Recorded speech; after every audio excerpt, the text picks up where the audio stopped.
Hi, I'm Adam Eliyahu Berkowitz. I'm here to tell you about something really, quite literally, miraculous that took place and that I was very blessed to witness. In a previous video, I outlined the biblical commandment of the red heifer, which is incredibly exacting, incredibly rare.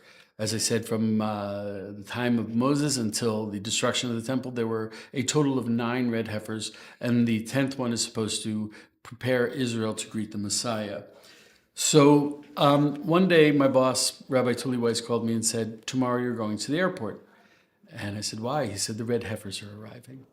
So this story comes about because the Temple Institute began in 2015 a red heifer program to bring back the commandment of the red heifer. So they began by looking all over Israel for a red heifer, and they tried and they tried and they tried, and they couldn't find one.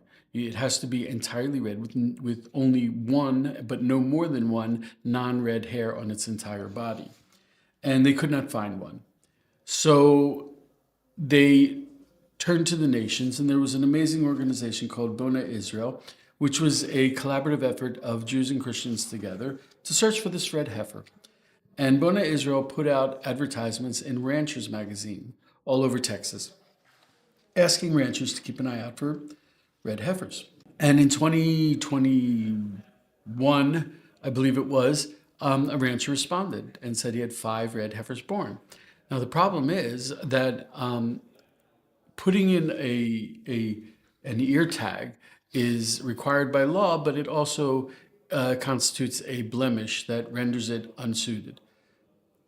And when they went to the rancher, they were surprised to see that none of the red calves had ear numbers because this was during COVID. And the person responsible for putting the numbers in the ears of the calves was quarantined and couldn't come into work. So, by that amazing miracle, these baby cows were kosher for use in the red heifer.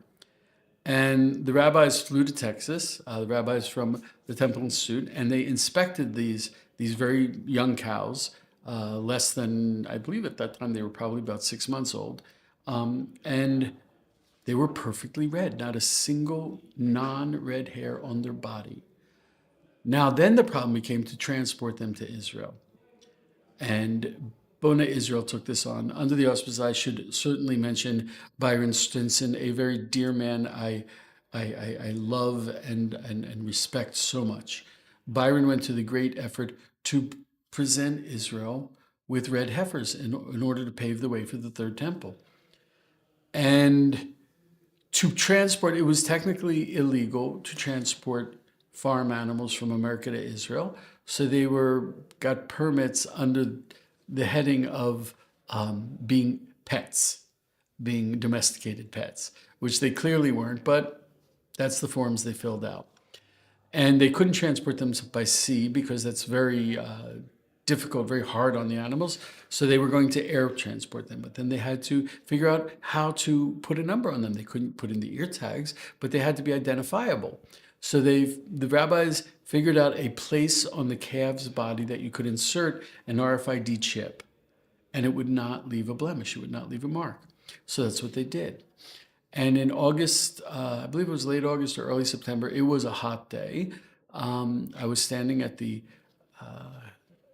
terminal for cargo from in Ben Gurion Airport. It's a huge facility, and all of the workers stopped working and came over because they had heard what was happening, and even the non-religious Israeli cargo workers knew something special was going on.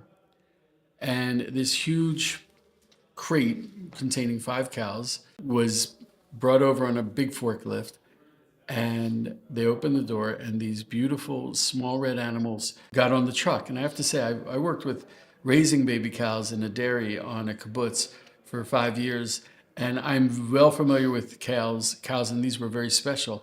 Most cows, if you want them to go somewhere, you approach them and they'll go in the opposite way because they don't like to mess with people. They run away from people. But these animals came off after the harrowing air journey, and they were just curious and wanted to connect with the people around them. They were so sweet. And they are still to this day. I just saw them yesterday in Shiloh. You can go to Shiloh to see these cows. They're now actually quite large, of course, but they still retain this curious, gentle quality that I've never seen in any domesticated cows. So they came over. They were brought over and they were kept in secret locations for a while because there are a lot of people that don't want these cows to be. They don't want the temple service to be recreated. So they were kept in a secret place until they came of the age, and then they were moved to Shiloh. Shiloh, of course, was the home of the tabernacle for over 400 years. So it's really quite a fitting place for them. It's got an extra level of sanctity. What's very interesting is that they came over, as I said, in September 2022. Less than a year later, of course, was the war, the beginning of the war, and the October 7th massacre. And Israeli soldiers to go into Gaza, they say that in almost every house, if not every house, there's a picture of the Temple Mount and the Dome of the Rock. And Hamas announced that the reason why they attacked Israel was because of the red heifers. They said, surely with the red heifers, the Jews are going to build the temple. And that is a huge threat to us that we cannot allow to happen. So that's why they attacked us. Now you could say that's silliness, that's propaganda. However, at this time of year, just before Passover, Jews have a tradition every year of reading the part of the Torah that has to do with the red heifer. The reason being, we want to do review on the laws of ritual purity because on Passover, we're going to bring the Passover offering, God willing, and we have to be especially pure for that. So we should know about purity and impurity. We were reading that parsha, we were reading that portion of the Torah, and to honor that, the Temple Institute every year does a red heifer conference in Shiloh. They review the laws of purity and impurity and also talk about the red heifer program that they're running with these actual red heifers.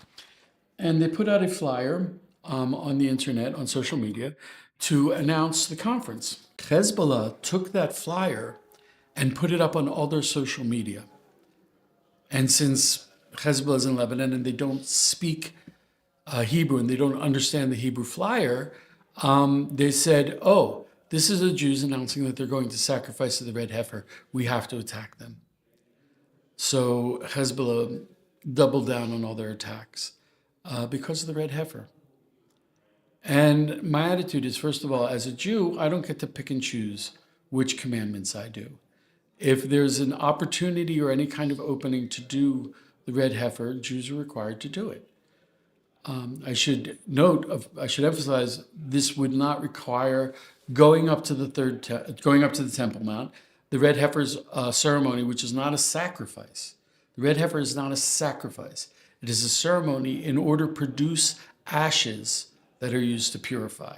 So we won't go up to the Temple Mount, and it will not require us to start doing the sacrifices. In fact, we are required to do time-bound public sacrifices now, but the government will not allow us, and we're not at the point where we're going to have a war with the government over this.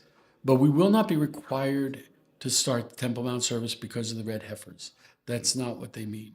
If you want to learn more about that, I'd highly recommend reading my book where I go into this in great detail. But the red heifer will open up a lot of opportunities to expand the temple service, to do it in completeness when it's started. And that's what's happening with it now. Thank you so much.